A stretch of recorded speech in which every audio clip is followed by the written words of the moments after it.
પ્રકરણ 8 ઘર. ભોળાભાઈ શંકરદાસ પટેલ ગુજરાતી સાહિત્યના જાણીતા નિબંધકાર છે. ભોળાભાઈ શંકરદાસ પટેલનો જન્મ ગાંધીનગર જિલ્લાના સોજા ગામે થયો હતો.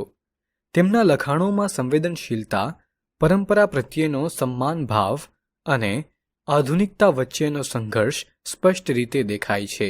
તેમના લખાણોમાં ભાવનાત્મકતાના નાજુક તાતણાઓ, સમકાલીન વાસ્તવિકતાના કઠોર વાસ્તવિકતાઓનો સમન્વય છે.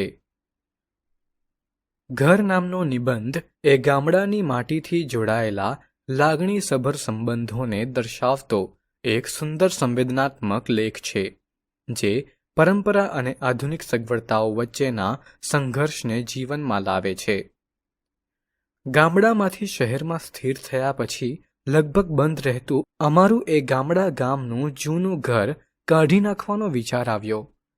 જે વાસમાં અમારું ઘર હતું ત્યાંના જૂના પાડોશીઓ પણ હવે શહેરમાં રહેતા થઈ ગયા હતા. મોટા ભાગનાએ તો પોતાના ઘર કાઢી પણ નાખ્યા હતા. એટલે પરણ મરણ જેવા કોઈ સામાજિક પ્રસંગે કે લાંબી રજાઓમાં ગામડાના એ ઘરમાં થોડા દિવસ રહેવા જતા ત્યારે ઘણું અડવું પણ લાગતું. નવા પાડોશીઓ આવી ગયા હોય અને તેમની સાથે નાતો બંધાયો જ ન હોય.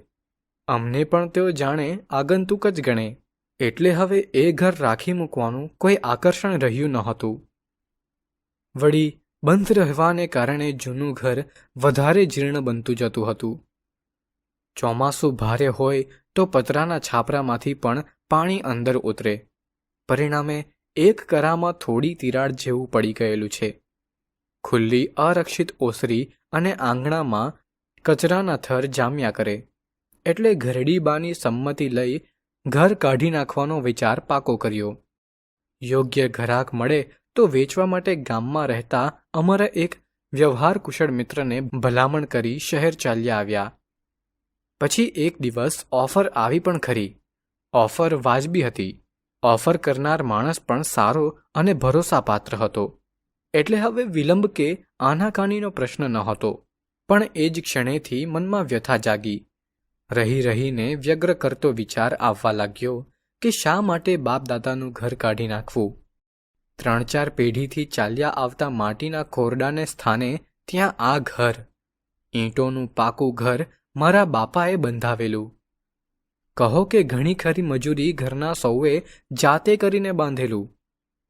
તે માટે પોતાના બળદગાડામાં ઈંટો તાણી લાવેલા. ચણતર માટે ગાર કરવા ગામના આંબા તળાવની ચીકણી માટી જાતે ગોળી લાવેલા. લાકડા માટે અમારા ખેતરના જૂના લીમડા પાડેલા. છેક મોભારા સુધી ગારના તગારા મારી બાએ ઉપર ચઢાવેલા.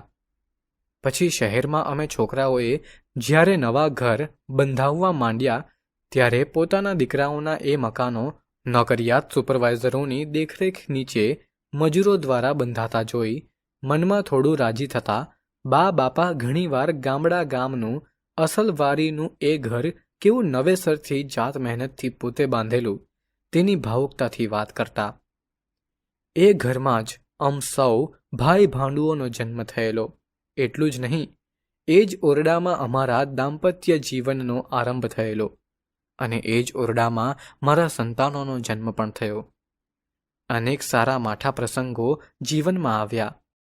આ ઘર તેનો સાક્ષી. ઘરના આંગણામાં કેટલું રમેલા. એક દિવસ એ આંગણું વટાવી ખભે થેલી ભરાવી ગામની નિશાળે ભણવા બેઠેલા.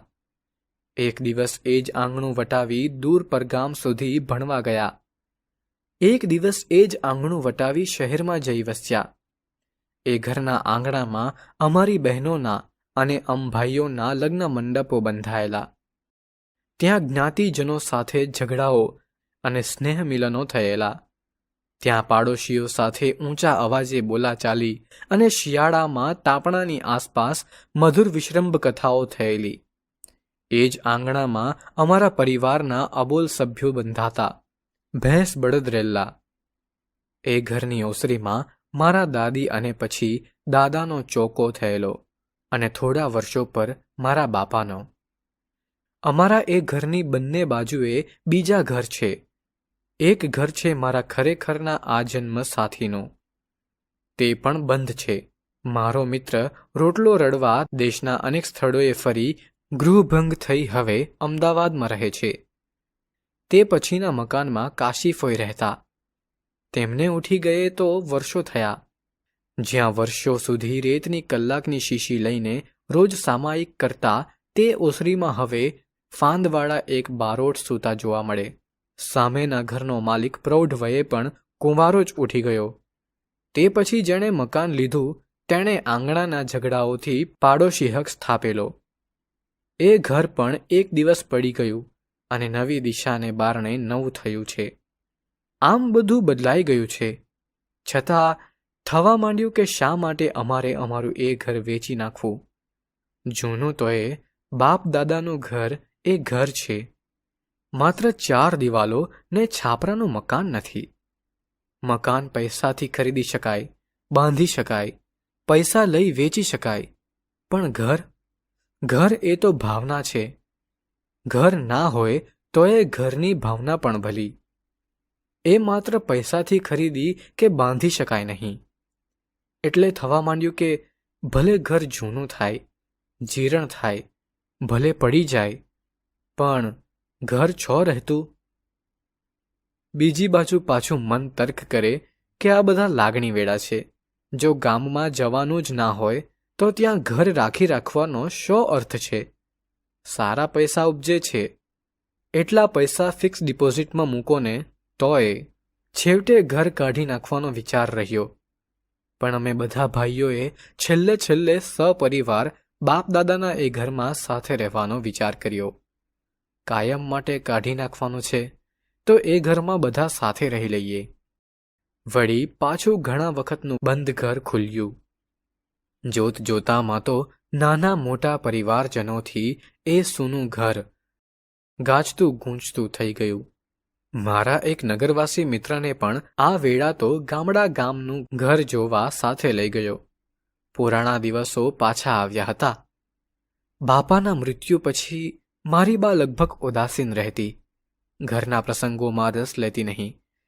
તે પણ અહીં આવીને સૌની વચ્ચે પ્રસન્ન લાગી. પરંતુ હવે ઘરની પ્રત્યેક દિવાલ મને ઠપકો આપવા લાગી.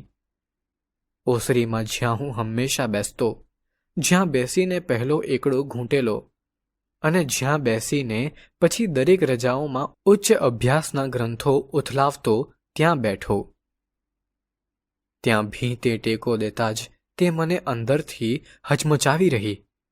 મેં પાછા વળી તેના પર હાથ ફેરવ્યો. તે કહી રહી, આટલે દાડે આવ્યા અને હવે બસ.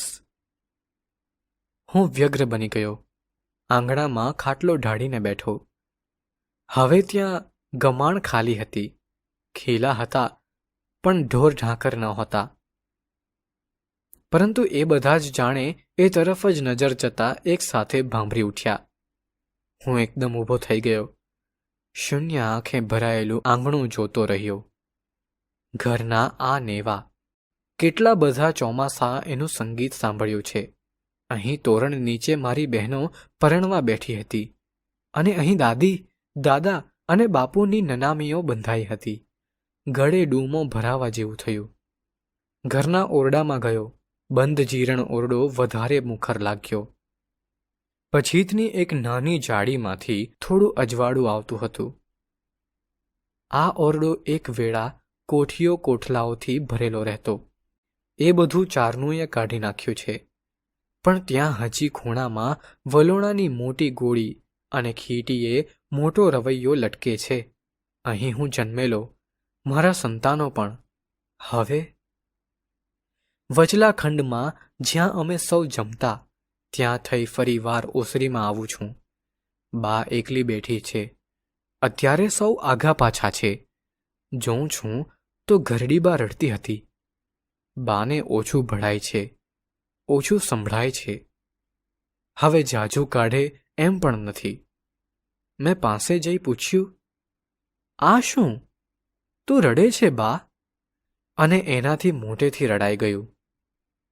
આ ઘર? એટલું માંડ આંસુ અને હિબકા સાથે બોલી. બાપુજીના અવસાન વખતે નહોતી રડી એટલું બા રડી રહી હતી. ધીરે ધીરે હિબકા વચ્ચે એણે કહ્યું, આ ઘર હું જીવું છું ત્યાં સુધી ના કાઢશો. હવે હું ઝાઝા દિવસ નથી, પછી તમારે. ઘર એક સુંદર સંવેદન કથા છે. શહેરમાં સ્થાયી થયા પછી લેખક અને તેમના ભાઈઓ ગામડાનું પોતાનું જૂનું ઘર વેચી દેવાનો નિર્ણય લે છે. શહેરમાં સ્થાયી થયા પછી જ્યારે ઘર વેચવાનો નિર્ણય લેવામાં આવે છે ત્યારે જૂની યાદો જીવંત થઈ જાય છે. દાદા દાદીની મહેનતથી બનેલું ઘર, તેમાં મળેલા સ્નેહની ક્ષણો, જન્મ અને મૃત્યુની ઘટનાઓ, બધું જ મનને સ્પર્શી જાય છે. અંતે જ્યારે પરિવારના બધા સભ્યો છેલ્લી વાર ઘરમાં ભેગા થાય છે ત્યારે ઘર ફરીથી જીવંત થઈ જાય છે.